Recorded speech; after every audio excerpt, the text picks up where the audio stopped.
वो रफ्तार हो, रोके से भी तू ना रुके, हासिल कर ऐसा शिखर, पर्वत की भी नजरें उठे, आशाएं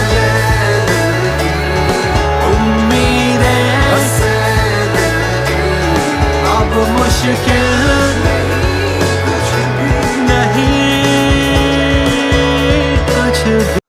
આપણે આગળ જ્યારે શરૂઆતમાં ચેપ્ટરનું સ્ટાર્ટિંગ કર્યું ત્યારે આપણે એવું કીધું કે ગતિમાન વિદ્યુતભાર જે છે વિદ્યુત પ્રવાહ ઉત્પન્ન કરે, વિદ્યુત પ્રવાહ ચુંબકીય ક્ષેત્ર ઉત્પન્ન કરે.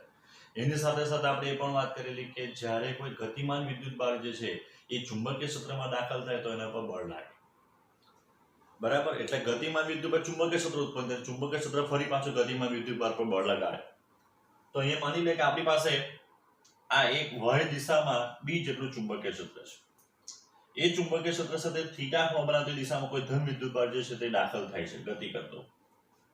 તો હવે આપણે એના વેગના જે છે આપણે બે ઘટકો લઈ શકીએ. એક ઘટક જે છે વેગનો vx અથવા v cos થીટા. આ જે ઘટક આવવાનો એ ચુંબકીય ક્ષેત્રને સમાંતર આવવાનો, અને બીજો જે ઘટક આપણને મળવાનો જે ઘટક આપણે એમ કહી શકાય કે ચુંબકીય ક્ષેત્રને લંબ આવવાનો v sin થીટા. તો હવે જ્યારે ચુંબકીય ક્ષેત્રની અંદર કોઈ વિદ્યુતભાર દાખલ થાય તો એના પર શું લાગે તો કે ચુંબકીય બળ લાગે. ચુંબકીય બળ લાગવા પાછળનું કારણ શું? તો આપણને પહેલેથી ખબર છે કે મેગ્નેટ એકબીજા ઉપર આકર્ષણ અપાકર્ષણ બળ લગાડે. s n નજીક આવે તો આકર્ષણ, s કે n આવે તો અપાકર્ષણ. તો મતલબમાં એક ચુંબક બીજા ચુંબકની નજીક આવે તો એના ઉપર હંમેશા બળ લાગે. તો ઓલરેડી ચુંબકીય ક્ષેત્ર તો હતું, જ્યારે વિદ્યુતભાર ગતિ કરે એટલે એ વિદ્યુતભાર શું કરશે? વિદ્યુત પ્રવાહનું નિર્માણ કરે, ને એ વિદ્યુત પ્રવાહ જે છે તે શું કરશે? એની ફરતે કે એની આજુબાજુના વિસ્તારમાં ચુંબકીય ક્ષેત્ર ઉત્પન્ન કરશે. એટલે એક ચુંબક ને બીજું ચુંબક આવી ગયું, એટલે બે ચુંબક જ્યારે બી આવે ત્યારે આકર્ષી અપાકર્ષી બળનો અનુભવ થાય. તો આ જે ચુંબકીય બળ જે છે એ ચુંબકીય બળનો આપણે જો પ્રેક્ટિકલી અભ્યાસ કરેલો હોય તો એ જે બળ જે છે તે F proportional to B. જેમ ચુંબકીય ક્ષેત્ર વધારે હશે તેમ આ ચુંબકીય બળ જે છે તે વધારે લાગે. F proportional to V sin theta. V ની V sin theta. બરાબર, એની સાબિતી કે એની ચર્ચા આપણે અત્યારે કરીએ તો એનો અર્થ હવે એમ થયો કે therefore F proportional to, હજુ એક લઈ લઈએ તો એ બીજા કોના ઉપર આધાર રાખશે? તો એ જે આધાર રાખશે વિદ્યુતભારના મૂલ્ય ઉપર, Q ઉપર. આ ત્રણ બાબતો ઉપર જે છે એમ કહી શકાય કે ચુંબકીય બળ જ્યારે કોઈ ગતિમાન વિદ્યુતભાર ચુંબકીય ક્ષેત્રમાં દાખલ થાય એ વેગ પર આધારિત નથી, વેગના ઘટક પર આધારિત છે. એટલે v sin થીટા, b અને q પર બધું સાથે લખીએ તો f બરાબર k q b v sin theta. Practically પ્રાયોગિક k બરાબર 1 મળે છે. તો therefore f is equals to qvb sin theta. જ્યાં આપણે કહી શકાય કે v અને b વચ્ચેનો ખૂણો કોણ છે? થીટા છે. તો બરાબર નજર મારી આપણે તો આ શું થઈ જવાનું? તો આ તો આપણે એમ કહી શકાય કે therefore f is equals to q v cross b અથવા b cross v થાય. પણ સાચું સૂત્ર આ છે. બહુ ડિટેલમાં અથવા આપણે કોઈ મગજમારી કરવાની જરૂર નથી. બુકમાં કે ઘણી બધી બુકમાં રેફરન્સ બુકમાં સૂત્ર ડાયરેક્ટ સ્વીકારી દેલું છે કે ધારો કે કોઈ વિદ્યુતભાર જે છે ચુંબકીય ક્ષેત્રમાં દાખલ થાય તો એના પર લાગતું ચુંબકીય બળ આટલું હોય. આપણે થોડીક ડિસ્કશન કરીને લેબ મળવાનો પ્રયત્ન કર્યો. બરાબર છે. ડિસ્કશનની અંદર બી જેમ વધારે તેમ ચુંબકીય બળ વધારે, કારણ કે એક ક્ષેત્ર છે. માની લે કે ધારો કે આ એક નાનું અમથું n છે, અહીંયા એક મેગ્નેટ છે, સોરી મેગ્નેટિક પદાર્થ એટલે કે નાની થીટા કે ટાંકણી પડેલી છે, અહીંયા બહુ મોટું મેગ્નેટ છે. તો સ્વાભાવિક છે કે આ બાજુ જવાનું. કેમ? કારણ કે આ પ્રબળ છે, એટલે જેમ ચુંબકીય ક્ષેત્ર પર બળ હશે તેમ બળ વધારે લાગશે. બરાબર. પ્રેક્ટિકલ એવું દર્શાવે છે કે જ્યારે ધારો કે ચુંબકીય ક્ષેત્ર બી આ દિશામાં છે, વિદ્યુતભારિત કણ એને સમાંતર કે પ્રતિ સમાંતર ગતિ કરે ને ત્યારે કોઈ જાતનું બળ લાગતું નથી. વેગ તો છે, ગતિ તો કરતો છે, પણ બળ નથી લાગતું. એનો અર્થ કે v પર જો આધારિત હતે, ખાલી v પર આધારિત હતે તો શું આવતે? પ્રોપોર્શનલ ટુ v આવતે. બરાબર. પણ અહીંયા એમ કીધું કે જ્યારે સમાંતર હોય તો થીટા બરાબર 0 હોય ત્યારે બળ કેવું થાય? તો બળ 0 થાય. સોરી 0. તો એનો અર્થ કે તમારો કયો ઘટક 0 થવાનો? તો થીટા બરાબર 0 હોય ત્યારે આપણે એમ કહી શકાય કે એને કોઈ જાતનું બળ જ નથી લાગતું, કારણ કે થીટા બરાબર 0 તો sin 0 બરાબર 0 અથવા sin 90 પ્રતિ સમાંતર તો 90 થાય, તો sin 90 કે sin 180 0 થાય એટલે બળ જ નહીં લાગે. વિદ્યુતભાર, તો જેમ વિદ્યુતભારનું મૂલ્ય વધારે છે તેમ પ્રબળ એ આકર્ષક અપાકર્ષણ અનુભવશે. તો હવે આપણે એમ કહી શકાય કે જ્યારે કોઈ q જેટલો વિદ્યુતભાર v જેટલા વેગથી b જેટલા સમાન ચુંબકીય ક્ષેત્રમાં દાખલ થાય ત્યારે તેના પર લાગતું ચુંબકીય બળ F = q v × b જેટલું મળે. એકદમ સરળતાથી આપણે F ની દિશા પણ શોધી શકીએ, એકદમ સરળતાથી, કારણ કે આ બીજું કંઈ નથી, ક્રોસ ગુણાકાર છે. તો ક્રોસ ગુણાકાર તો આપણે જમણા હાથના સૂર્યના નિયમથી શોધી શકીએ. v × b એટલે v આ બાજુ છે ને b આ બાજુ, ઉપરની બાજુ. પણ ઘણી વખત આપણને દાખલાની અંદર કે બીજી કોઈ થિયરીમાં બીજી રીતે જોવું હોય તો બહુ ઈઝી છે. જો યાદ રાખવાનું કે આપણી આંગળી જે છે જમણા હાથની, ડાબા હાથમાં બી સૂત્ર છે, ડાબા હાથનું આપણે ડાબા હાથનું મોટે ભાગે યાદ નથી રાખવાના, જમણા હાથથી જ કામ બતાવશું. અંગૂઠો જે છે એ વેગની દિશામાં, તો હથેળીમાંથી જે બહાર આવે રેખા એ ચુંબકીય બળ બતાવે. વિદ્યુતભાર જે છે આપણે એમ કહી શકાય કે આંગળી જે છે આપણી જમણા હાથની એ ચુંબકીય ક્ષેત્રની દિશામાં, વેગની દિશામાં અંગૂઠો, તો હથેળીમાંથી જે બહાર આવે એ દિશા કોની દિશા આવશે? તો એ દિશા આપણે એમ કહી શકાય કે ચુંબકીય બળની દિશા આવે. કેટલાક વિશિષ્ટ કિસ્સાઓ જોઈએ, તેમાં આપણે એક કિસ્સો તો ઓલરેડી ચર્ચા કરી છે, ફરી પાછા ચર્ચા કરીએ. થીટા બરાબર 0 હોય और થીટા બરાબર 180, એટલે કે વિદ્યુતભાર જે છે એ વિદ્યુતભાર સમાંતર કે પ્રતિ સમાંતર હોય તો તેવા સંજોગોમાં F = QVB sin 0 લેવો અથવા sin 180 લેવો 0. એટલે કે જ્યારે ચુંબકીય ક્ષેત્રમાં સમાંતર કે પ્રતિ સમાંતર વિદ્યુતભાર દાખલ થાય ત્યારે આપણે એમ કહી શકાય કે એના ઉપર કોઈ જાતનું ચુંબકીય બળ લાગતું નથી. બીજું, થીટા = 90 એટલે કે v અને b એકબીજાને લંબ હોય, વિદ્યુતભારી કણ ચુંબકીય ક્ષેત્રમાં લંબ રૂપે દાખલ થાય તો ત્યારે sin 90 આપણને મેક્સિમમ વેલ્યુ મળે 1. તો therefore F = QVB, આ જે છે v જેટલા વેગથી q જેટલો વિદ્યુતભાર b જેટલા ચુંબકીય ક્ષેત્રમાં દાખલ થાય તો તેના પર લાગતું મહત્તમ ચુંબકીય બળ જે છે એ QVB જેટલો આવે. એટલે આપણે એમ કહી શકાય કે જ્યારે જો આપણે એમ કહેવાય કે થીટા બરાબર 0 કે 180 હોય એટલે વિદ્યુતભારિત કણ ચુંબકીય ક્ષેત્રને સમાંતર હોય કે ચુંબકીય ક્ષેત્રને પ્રતિ સમાંતર હોય બળ લાગતું નથી. જ્યારે ચુંબકીય ક્ષેત્રને લંબ રૂપે દાખલ થાય ત્યારે મેક્સિમમ બળ લાગે, અને આ કિસ્સાઓમાં જે છે તે બે વચ્ચેનું બળ લાગે, જે આપણું સૂત્ર જે છે તે QVB sin θ પરથી શોધી શકીએ. થીટાની વેલ્યુ જેમ જેમ બદલાતા જાય તેમ આપણે બળ જે છે એ બદલાતું જાય એમ કહી શકાય. હવે આ સૂત્ર પરથી આપણે ધારો કે ચુંબકીય ક્ષેત્રનો એકમ અથવા ચુંબકીય ક્ષેત્રની વ્યાખ્યા મેળવવી હોય તો આપણે કહી શકાય કે Q = 1, V = 1, sin 90 એટલે 1, તો આપણે કહી શકાય કે B = F. એટલે ચુંબકીય ક્ષેત્ર એક પ્રકારનું બળ થઈ ગયું. કયું બળ? તો ચુંબકીય ક્ષેત્ર એટલે શું? તો કોઈ પણ બિંદુ પાસે ચુંબકીય ક્ષેત્ર એટલે તે બિંદુ પાસે એકમ વિદ્યુતભાર પર, બરાબર, એકમ વિદ્યુતભાર પર, એ વિદ્યુતભાર શું છે 1 મીટર/સેકન્ડ ની, પણ એકમ વેગથી ક્ષેત્રને લંબ રૂપે ગતિ કરતો હોય ત્યારે તેના પર લાગતું બળ, એ બળ શું બતાવે? ચુંબકીય ક્ષેત્ર. કોઈ પણ બિંદુ આગળ ચુંબકીય ક્ષેત્ર કે ચુંબકીય ક્ષેત્રની તીવ્રતા એટલે એકમ વેગથી ગતિ કરતા કયા ક્ષેત્રને લંબ રૂપે એકમ વેગથી ગતિ કરતા એકમ વિદ્યુતભાર પર લાગતું બળ એટલે કહેવાય ચુંબકીય ક્ષેત્ર. તો ચુંબકીય ક્ષેત્રને આપણે આ રીતે બી દાખલ કરી શકાય. તો B બરાબર આપણી પાસે એક સૂત્ર છે. હવે તો F બરાબર QV sin θ જ આપણે લખ્યું. તો એની અંદર હવે આપણે 1 ટેસ્લાને વ્યાખ્યાયિત કરીએ. તો 1 ટેસ્લા એટલે આપણે આ 1 ન્યૂટન લખવું પડે, મારે આ 1 કુલમ લખવું પડે, આ 1 મીટર/સેકન્ડ લખવું પડે અને sin 90 લખવું પડે. તો therefore B બરાબર આપણને શું મળશે? 1 ન્યૂટન * સેકન્ડ કુલમ * મીટર. આટલું આપણને મળે ન્યૂટન, બરાબર. પણ હજુ થોડુંક સ્પષ્ટ કરીએ તો જો કુલમ/સેકન્ડ એટલે એમ્પિયર, એટલે ન્યૂટન પર એમ્પિયર * મીટર. તો આ બરાબર શું થાય? તો આ બરાબર 1 ટેસ્લા થાય. જે ચુંબકીય ક્ષેત્રનો એકમ છે SI એકમ ટેસ્લા, તે આ થાય. હવે જો આપણે ટેસ્લાને જો વ્યાખ્યાયિત કરવું હોય તો ટેસ્લા એટલે કેટલું, તો એમ કહેવાય કે જ્યારે કોઈ 1 કુલમ જેટલો વિદ્યુત ભાર 1 મીટર પર સેકન્ડ જેટલા વેગથી ચુંબકીય ક્ષેત્રને લંબ રૂપે ગતિ કરતો હોય ત્યારે તેના પર લાગતું જો બળ 1 ન્યૂટન હોય તો એમ કહી શકાય તે બિંદુ આગળ ચુંબકીય ક્ષેત્ર કે ચુંબકીય ક્ષેત્રની તીવ્રતા 1 ટેસ્લા છે એમ કહેવાય. ફરી પાછું ધીરે ધીરે 1 કુલમ વિદ્યુત ભાર 1 મીટર પર સેકન્ડ જેટલા વેગથી ચુંબકીય ક્ષેત્રને લંબ રૂપે ગતિ કરતો હોય ત્યારે તેના પર લાગતું ચુંબકીય બળ 1 ન્યૂટન હોય તો તે બિંદુ આગળ ચુંબકીય ક્ષેત્રનું મૂલ્ય 1 ટેસ્લા છે એમ કહેવાય. તો ધેરફોર એનું પારિમાણિક સૂત્ર જોયું તો એ બીનું તો ન્યૂટન એટલે આપણને ખબર m1 l1 t-2 એમ્પિયર ને l1 તો બીનું આવવાનું m1 l0 t-2 a-1 m1 l0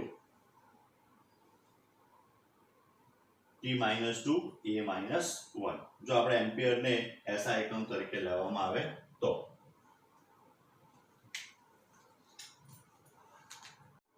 હવે ચુંબકીય ક્ષેત્રમાં ગતિમાન વિદ્યુતભાર પર લાગતું ચુંબકીય બળનું આપણે સૂત્ર આવી ગયા બરાબર. હવે અલગ અલગ કિસ્સાઓ જે ઓલરેડી ચર્ચા કરી ગયા છે ફરી પાછા જોઈએ. થીટા બરાબર 0 ઓર 180 હોય તો એનો અર્થ કે sin થીટા જે છે તે 0 થાય અને sin થીટા જો 0 થાય તો આપણે કહી શકાય કે બળ બી 0 થાય.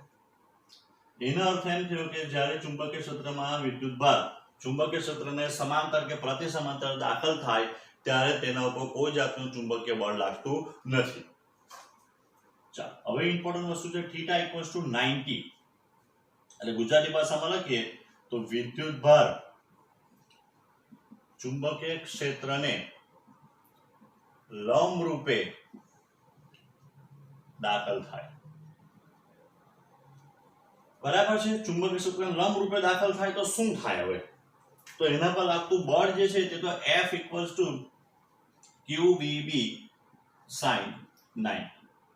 જો v જે લખું છું ને અત્યારે બહુ સ્પષ્ટ લખું છું v આમ બીજો સિમ્બલ લખવાનો છે આગળ જતા ન્યુ આ આવૃત્તિનો છે ને આ વેગનો છે આપણને ખબર છે આવી ગયું છે. તો ધેરફોર F = QVB આટલું બળ લાગે. આ તો આપણે ઓલરેડી ચર્ચા કરી. આ બળ કેવું લાગે તો ભાઈ મહત્તમ લાગે. પણ એ બળ લાગે કઈ દિશામાં એ સૌથી ઇમ્પોર્ટન્ટ છે. તો જો એના માટે આપણે આકૃતિ પ્રયત્ન કરીએ સમજવાનો કે કોઈ વિસ્તારમાં માની લે કે સમાન ચુંબકીય ક્ષેત્ર છે બરાબર છે. આ ક્રોસ બતાવ્યું એનો અર્થ કે ચુંબકીય ક્ષેત્ર જે છે પાનાના પૃષ્ઠને લંબ અંદર તરફ છે. એની અંદર ધારો કે કોઈ વિદ્યુતભાર દાખલ થાય આમ અહીંયાથી કોઈ વિદ્યુતભાર q જેટલો દાખલ થાય તો જેવો એ દાખલ થશે અહીંયા તે પહેલા એક આ બાજુ આકૃતિ બીજી જોઈએ સમજીએ કે ધારો કે એક છોકરો અહીંયા ઊભો રહ્યો છે અચાનક જ નીચેનું પાટિયું ખસી જાય તો એનો ગતિપથ જે છે એ સુરેખ આવે આ રીતે બરાબર. પણ એ જ પાટિયા પરથી છોકરો દોડતો કૂદી જાય બરાબર તો એનો ગતિપથ કેવો આવે આવો. કેમ તો જો બંને કિસ્સામાં પૃથ્વીને નીચે ખેંચો પણ અહીંયા એ ગતિ નહીં કરતો એટલે આ દિશામાં એનો વેગ 0 હતો જ્યારે અહીંયાનો વેગ આવ્યો ને આમ એટલે પરિણામી જે છે તે આમ લાગ્યું એને. તો જ્યારે ગતિમાન વિદ્યુતભાર અંદર દાખલ થયો હશે તો ગતિમાન વિદ્યુતભાર પર જો ચુંબકીય બળ લાગતું હોય ધારો કે તમે માની લે કે વિદ્યુતભાર સ્થિર છે સ્થિર ને છતાં ચુંબકીય બળ લાગતું છે એવું માની ખોટું છે મને ખબર છે જરાક માની લઈએ. તો જો વેગની દિશામાં અંગૂઠો આંગળી ચુંબકીય ક્ષેત્રની દિશામાં અંદર દેખાય કે તો બળ ઉપર તરફ લાગવાનું એટલે આમ તો એ વિદ્યુતભાર જે છે તે સીધો આમ જતો રહેતો હોવો જોઈએ આ પ્રમાણે. પણ હવે ગતિ કરતો હોવાથી એ વિદ્યુતભાર કેનો ગતિપથ કેવો થશે આમ. માની લે કે અહીંયા આવ્યો આ વચ્ચે બળ તો લાગતું જ હતું કન્ટિન્યુઅસ પણ આપણે થોડુંક સરળ કરવા માટે અહીંયા પહોંચ્યો. જ્યારે અહીંયા પહોંચ્યો તો વેગ ઉપરની દિશામાં થવાનો સ્પર્શકની દિશામાં એને એટલે વેગ અહીંયા થવાનો. ચુંબકીય ક્ષેત્ર હજુ અંદરની બાજુ છે એટલે બળ આ બાજુની બાજુ લાગવાનું આમ. તો આ જ સિદ્ધાંત ફરી પાછો લાગુ પાડીએ તો હવે શું થવાનું તો આ જ સિદ્ધાંત ફરી પાછો લાગુ પાડીએ તો જે બળ હતું તે આમ લાગ્યું ચુંબકીય બળ તો અહીંનો ગતિપથ જે છે તે આવો થઈ જવાનો. જ્યારે અહીંયા આવવાનું ત્યારે એનો વેગની દિશા વેગ કેવા છે આ બાજુ ચુંબકીય ક્ષેત્ર અંદર તો બળ ક્યાં લાગવાનું નીચે તો ચુંબકીય બળ લાગવાનું એને નીચે લાગતું હોવાથી એ ગતિ કરીને ક્યાં પહોંચવાનો એ આમ આવવાનો જ્યારે અહીંયા આવે ત્યારેનો વેગની દિશા આ તો વેગ આમ આંગળી અંદર તો બળ તે બાજુ લાગવાનું તો એ બળ તે બાજુની બાજુ એટલે આ બાજુની બાજુ આમ તો હવે એનો ગતિપથ કેવો થવાનો એટલે એમ કહેવાય કે જ્યારે ચુંબકીય ક્ષેત્રમાં કોઈ વિદ્યુતભાર જે છે ચુંબકીય ક્ષેત્રમાં કોઈ વિદ્યુતભાર લંબ રૂપે દાખલ થાય ચુંબકીય ક્ષેત્રને લંબ રૂપે દાખલ થાય ત્યારે એની અંદર નિયમિત વર્તુળાકાર ગતિ કરે ને આ નિયમિત વર્તુળાકાર ગતિ કરવા માટે જે જરૂરી બળ જે છે એ બળ આ પૂરું પાડે તમે જો દરેક વખતે બળની દિશા ક્યાં આવી કેન્દ્ર તરફની આવી એટલે જરૂરી કેન્દ્રગામી બળ mv²/r = qvb આ સૂત્ર આપણને મળે આથી આવ્યું આ સૂત્ર જરૂરી કેન્દ્રગામી બળ જે છે એ કોણ પૂરું પાડે ચુંબકીય બળ કેટલું છે F = qvb તો therefore r = mv² / qvb એ કેન્સલ તો mv/qb mv એટલે p વેગમાન upon qb બરાબર છે તો આ ત્રિજ્યા આપણને મળી તો therefore હજુ આપણે આગળ વાત કરીએ v બરાબર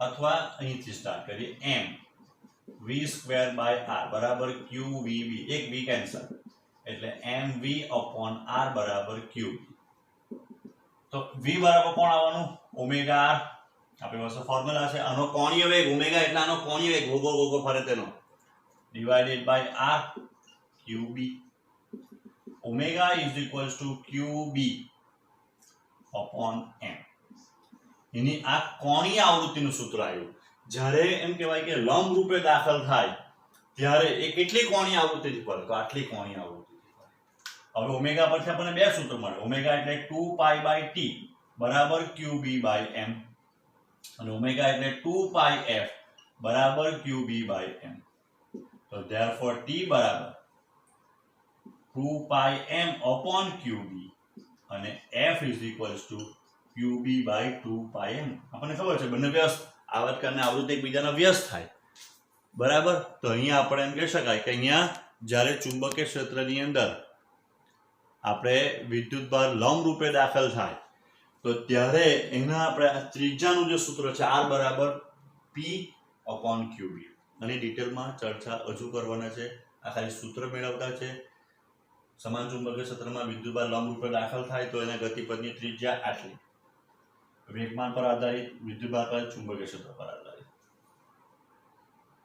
બરાબર જેમ વેગમાન વધે તેમ ત્રિજ્યા વધે અથવા ત્રિજ્યા વધતી જાય તો વેગમાન બી વધતું જાય ઓમેગા કોણીય આવૃત્તિનું સૂત્ર qb/m બરાબર છે અને t 2πm/qb f qb/2πm બરાબર છે તો હવે ઇમ્પોર્ટન્ટ વસ્તુ શું છે એક સમજવાની જે આગળ આપણને કામ આવવાનું છે તો જો એની ત્રિજ્યા જે છે ને એ વેગ પર કે વેગમાન પર આધારિત છે એટલે જેમ જેમ ત્રિજ્યા વેગ વધતો જાય તેમ ત્રિજ્યા વધતી જાય પણ આવર્તકાળ કે આવૃત્તિ જે છે વેગ પર આધારિત કે ત્રિજ્યા પર આધારિત નથી 2πm/qb ચુંબકીય ક્ષેત્રના મૂલ્ય પર આધારિત છે જે આપણે અચળ રાખતા હોઈએ q એટલે આ વિદ્યુતભારનું મૂલ્ય ab અચળ દળ એટલે ab અચળ તો એવું થાય એનો અર્થ શું કહેવા માંગુ છું તો જો માન લે કે ત્યાં 100 વેગમાન છે ત્યાં અહીંયા 10 સેન્ટીમીટર ત્રિજ્યાથી ફરતો છે વેગમાન વધારીને 200 કર્યું તો 150 ત્રિજ્યાથી ફરવા 15 ત્રિજ્યાથી ફરવા માટે એટલે ત્રિજ્યા વેગમાન જેમ વધે તેમ ત્રિજ્યા વધે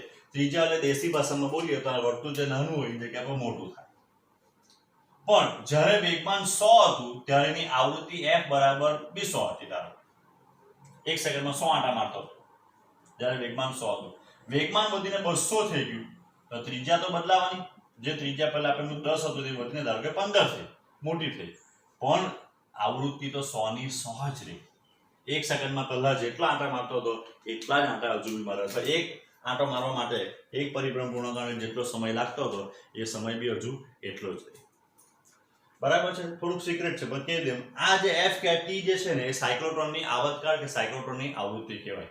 આપણે પાછળથી અત્યારે એક બે ટોપિક પછી સાયક્લોટ્રોન જોવાના છે. સાયક્લોટ્રોન એ પ્રકારનું સાધન છે જેની મદદથી વિદ્યુત ભારિત કણોને પ્રવેગિત કરી શકાય. હવે ગતિમાન વિદ્યુતભાર જે છે ચુંબકીય ક્ષેત્રને 0, 180 કે 90 સિવાયના ખૂણે દાખલ થાય. તો જો અહીંયા આપણે એવું કીધું છે કે ભાઈ ચુંબકીય ક્ષેત્ર x અક્ષ પર છે, અહીંયા ઉગમ બિંદુ પર એક વિદ્યુતભાર છે. એ વિદ્યુતભાર ધારો કે આ રીતે v જેટલા વેગથી ગતિ કરતો ચુંબકીય ક્ષેત્રમાં દાખલ એ આ x અક્ષ સાથે જો થીટા ખૂણો બનાવતી દિશામાં દાખલ થયો, કારણ કે ચુંબકીય ક્ષેત્ર સાથે બે એ થીટા ખૂણો બનાવવાનો, આ રીતે આપણે જોવા જઈએ તો હવે આપણે એમ કહી શકાય કે એના આપણને બે ઘટક મળે. એક v સમાંતર બરાબર v cos થીટા. આ સમાંતર કેમ લખ્યું? કારણ કે એ ચુંબકીય ક્ષેત્રને સમાંતર છે. અને બીજો ઘટક આપણને કયો મળે? આ v લંબ, કારણ કે v લંબ બરાબર થવાનું v sin થીટા. કોને કરતો? તો ચુંબકીય ક્ષેત્રને કેવો થાય? તો એ લંબ થાય. બરાબર. તો હવે આપણે એમ કહી શકાય કે આપણને બે ઘટક મળ્યા કે v cos થીટા અને v sin થીટા. જે v cos થીટા સમાંતર છે અને v sin થીટા લંબ ઘટક છે. તો હવે આપણે એમ કહી શકાય કે જો એ જે ઘટક છે આ v cos થીટા, તો એને લઈને શું થાય? તો v cos થીટા ચુંબકીય ક્ષેત્રને સમાંતર છે. તો v cos થીટા ચુંબકીય ક્ષેત્રને સમાંતર હોવાથી v cos થીટા ને લીધે કોઈ જાતનું એના પર ચુંબકીય બળ નહીં લાગે. આપણે પહેલા જ ભણી ચૂક્યા છે કે ધારો કે આપણે જે આ ચુંબકીય ક્ષેત્ર હતું એમાં વિદ્યુતભારને સમાંતર કે પ્રતિ સમાંતર દાખલ થાય તો ચુંબકીય બળ લાગે નહીં. એટલે x દિશામાં કોઈ જાતનું ચુંબકીય બળ લાગતું નથી. આપણે કોની અંદર પ્રક્ષેપ ગતિમાં એવું ભણી ચૂક્યા છે. પ્રક્ષેપ ગતિમાં ઉપર નીચે જ બળ લાગે, એટલે તે બી નીચે જ લાગે.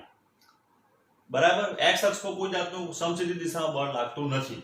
તો અહીંયા બી v cos થીટા જે છે એ અચળ વેગથી શું થાય? તો એ ગતિ કરે. એટલે અચળ વેગથી x દિશામાં પોતાની ગતિ ચાલુ રાખે. ને v sin થીટા લીધે શું કરશે? તો v sin થીટા શું છે? તો આગળ આપણે જોઈ ગયા તે પ્રમાણે v sin થીટા, તો એને લઈને બળ લાગવાનું F = v qv લંબ b qv b પરથી, કારણ કે એ ચુંબકીય ક્ષેત્રને કેવો છે? લંબ ઘટક છે.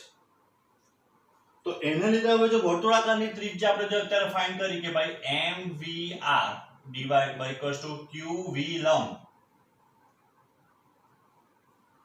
આગળ જે અત્યારે ચર્ચા કરી ગયા બરાબર. પાછું જો કે ચુંબકીય ક્ષેત્રને લંબ જ્યારે આ ઘટક શું કરશે? એને ચુંબક, જાણે કે ચુંબકીય ક્ષેત્ર લંબ રૂપે દાખલ થતો છે ને આ સમાંતર, તો સમાંતર એટલે કોઈ બળ નહીં લાગવાનું.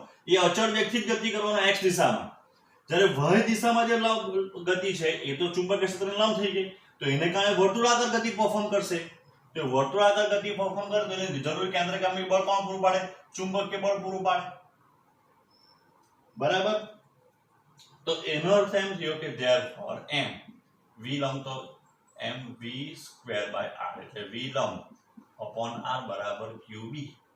તો therefore r બરાબર m, v લંબ બરાબર કોણ છે? v sin theta divided by qb. બરાબર. થીટા બરાબર 90 મૂકી દેવું. લંબ રૂપે દાખલ થતો હતું તો આગળનું સૂત્ર તમને મળી જાય mv upon qb અથવા mv p upon qb. એનો પરિભ્રમણનો જે આવતકાળ જે છે, આવતકાળ t બરાબર, તો જો વર્તુળાકાર માટે હોય આ ત્રિજ્યાને વર્તુળાકાર ગતિ કરતી હોય તો આપણે શું સાબિત કરી શકીએ? વેગ બરાબર અંતર ભાગ્યા સમય. એક પૂર્ણ પરિભ્રમણ કરે તો 2πr જેટલું અંતર કાપે, એના વડે લાગતો સમય આવતકાળ. તો t બરાબર 2πr. આ v કોણ છે? તો v લંબ જ આવવાનો, કારણ કે અત્યારે આપણે લંબ ગતિની જો ડિસ્કશન કરતા છે. તો therefore t બરાબર mv. r ની કિંમત આપણે ઉપર જે મૂકી તે લાવી દે નીચે. m 2π into r બરાબર mv sin theta divided by vt બરાબર, તો vt બરાબર v sin થીટા છે. તો therefore t બરાબર, તો t બરાબર આપણને સૂત્ર કયું મળવાનું? આ r નો qb લખવાનું આપણે રહી ગયા અહીંયા, r નો qb. તો v sin થીટા બરાબર 2πm અપોન ક્યુબી, જે આગળ આપણને મળતું હતું એ જ મળે. એટલે કે હજુ બી એને એક પરિભ્રમણ પૂર્ણ કરવા માટે લાગતો સમય જે છે તે આ જ મળે, પણ ત્રિજ્યા બદલાઈ જાય. હકીકતમાં હવે છે શું તે સમજો બરાબર. એક વસ્તુ કે જે આ જે પદાર્થ જે છે એ ગોળ ગોળ બી ફરતો છે ને આગળ બી જતો છે. તો જો ગોળ ગોળ બી ફરે ને આગળ બી જાય તો એવું તો શું આવે ખબર? સ્ક્રૂ. જે આપણે સ્ક્રૂ આમાં તને ફેરવીએ તો એ ગોળ ગોળ બી ફરે ને આગળ બી જાય. પછી સ્ક્રૂનો તમે આટા બરાબર ધ્યાનથી જોવો ને તો એ આટા સ્પાઇરલ આકારનો હોય, સ્પાઇરલ. તો આપણે એમ કહી શકાય કે આ જે પદાર્થ જે છે ને એ આની અંદર આવી સ્પાઇરલ ગતિ કરે, વર્તુળાકાર બી નહીં કરે અને સીલરેખા બી નહીં, બંનેનું મિશ્રણ ગતિ કરે. આગળ જે જોઈ ગયા જ્યારે થીટા બરાબર 90 હતો ત્યારે એક જ જગ્યા પર ગોળ ગોળ ગોળ ગોળ ગોળ ગોળ ગોળ ગોળ ગોળ ફર્યા કરે. આ તો ગોળ ગોળ ગોળ ગોળ ગોળ ફરતો કેવો જાય? આગળ જાય. તો એના કહેવાય કે આ સ્પાઇરલ ગતિ કરે આવી. ને આ શું કહેવાય? આને ધારો કે હું x કેમ, તો x બરાબર એને શું કહેવાય? તો એને પેચ અંતર કહેવાય. એને શું કહેવાય? પેચ અંતર. એક પૂર્ણ પરિભ્રમણ દરમિયાન કાપેલું રેખીય અંતર. એક પૂર્ણ પરિભ્રમણ દરમિયાન કાપેલું રેખીય અંતર. માઇક્રોમીટર સ્ક્રૂમાં આપણે ભણી ચૂકેલા છે. માઇક્રોમીટર સ્ક્રૂની અંદર આપણે શું શીખવેલું છે? તો આ રીતના સ્ક્રૂમાં એમ કે આટા હોય, આ બે આટા વચ્ચેનું રેખીય અંતર એને માઇક્રોમીટર સ્ક્રૂનો પેચ કહેવાય. તો અહીંયા બી જે તમારો ગોળ ગોળ આ ફરે તો એક પ્રકારનું અંતર થઈ ગયું. અંતર બરાબર વેગ ગુણ્યા સમય. તો સમય કયો? એક પૂર્ણ પરિભ્રમણ કરતા લાગતો સમય. એક પૂર્ણ પરિભ્રમણ એ તો આવતકાળ આવી ગયો t. વેગ કયો? તો x દિશામાંનો વેગ લેવો પડે, કારણ કે કઈ દિશામાં જતો છે? x દિશામાં. તો x બરાબર v cos θ into t બરાબર 2πm upon qb. તો પેચ અંતર જે આપણને મળે x બરાબર, તો પેચ અંતર x બરાબર આપણને કેટલું મળે? તો પેચ અંતર x બરાબર 2πmv cos θ upon qb. જ્યારે θ બરાબર 90 હોય તો cos 90 બરાબર 0 ને cos 90 બરાબર પેચ અંતર 0 એટલે પેલું એક ને એક જગ્યાએ ફેરયા કરે. જ્યારે θ બરાબર 0 કે 180 સિવાય સોરી θ બરાબર 90 0 કે 180 સિવાયનું હોય ત્યારે આપણને પેચ અંતર મળે. બરાબર? આટલું આપણે એમ કહી શકાય. એટલે જ્યારે સમાન ચુંબકીય ક્ષેત્રમાં કોઈ વિદ્યુતભારિત કણ 0 180 કે 90 ખૂણે દાખલ થાય ત્યારે તેનો ગતિ પર સ્પાઇરલ છે એમ સાબિત કરો અને તે ઉપરથી તેના પેચ અંતરનું સૂત્ર તારવો તો આપણે આ સૂત્ર તારવી શકીએ.